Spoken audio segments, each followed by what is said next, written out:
In 1942, while the Pacific War was still young and Japan seemed unstoppable, a quiet mistake was already sealing the empire's fate. Japanese naval officers gathered around intelligence reports on a new American submarine and came to a confident conclusion. It was too big, too slow, too clumsy, at over 300 feet long and weighing more than 1,500 tons. The American Gato-class submarine, they believed, had no place in the narrow seas and island chains of the Pacific.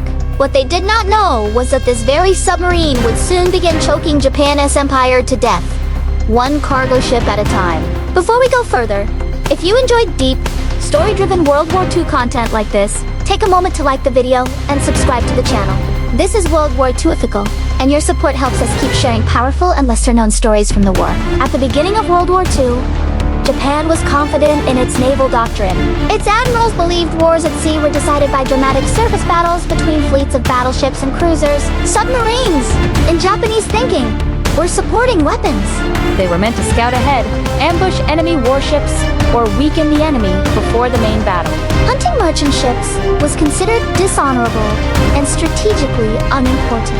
This belief shaped everything about Japan. Its submarine forces from design to training to tactics. Japanese submarines were generally smaller, faster, and built for short, aggressive missions. They were excellent boats in many ways, with skilled crews and impressive engineering. But they were not designed for long patrols or sustained attacks on supply lines. Japanese planners assumed their merchant shipping would be safe, protected by distance, naval power, and the sheer difficulty of reaching Japan's sea lanes.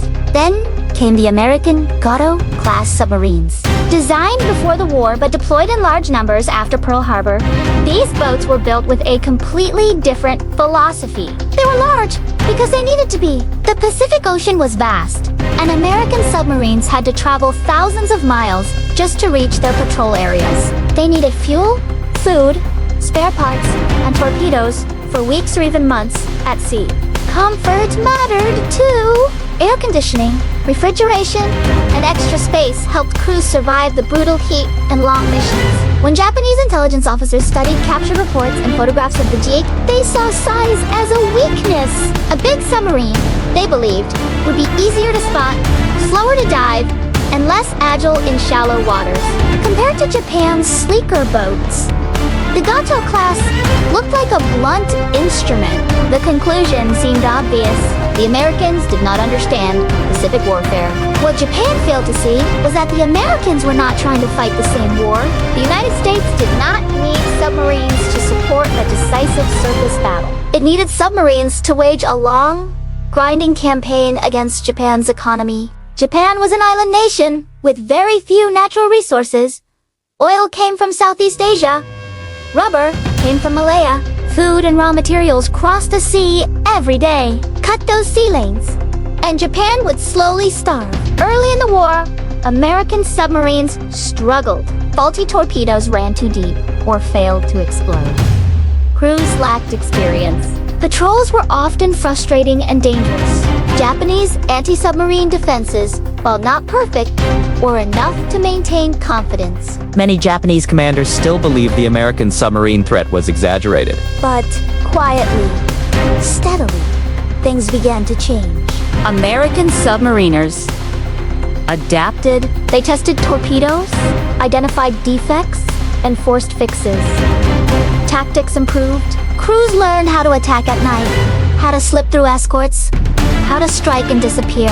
The Gato-class, once mocked for its size, proved tough and forgiving. It could absorb damage and still bring its crew home. By 1943, American submarines were becoming deadly effective. They began targeting tankers carrying oil from the Dutch East Indies. They sank cargo ships loaded with food and raw materials. Troop transports never reached their destinations. Japanese shipyards struggled to replace losses. Escorts were stretched thin. Convoy systems were poorly organized and slow to improve.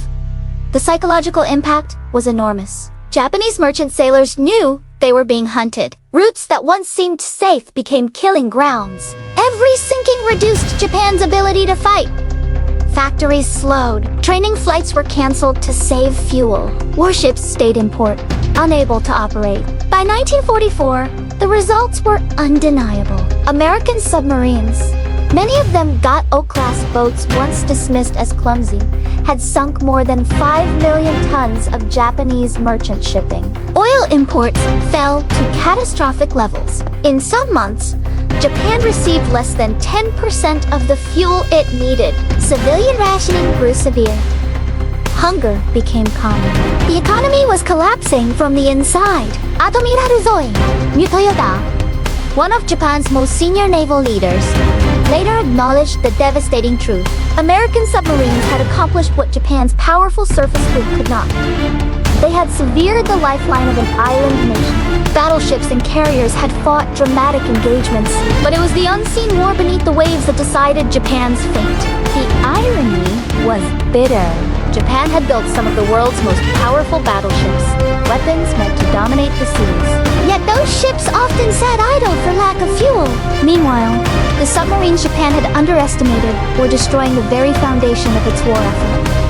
The Gato-class was not elegant. It was not fast by Japanese standards, but it was relentless. By the end of the war, American submarines made up only a small fraction of the U.S. Navy's personnel. Yet they were responsible for more than half of all Japanese shipping losses. Entire regions were cut off. Military units starved. The home islands faced shortages so severe that surrender became inevitable. This story is a powerful reminder that wars are not always won by the most impressive weapons or the loudest victories. Sometimes they are won by designs others dismiss, by strategies others overlook, and by persistence over time. The Gato-class submarine was not a mistake. It was a weapon built for the war that actually mattered. If this story changed how you see naval warfare or surprised you in any way, share your thoughts in the comments. What do you think Japan's leaders missed when they dismissed the American submarine threat? And if you found this video valuable, please share it with others who love history. Staying engaged helps channels like WorldWarTwoOffical keep these stories alive and reaching new audiences.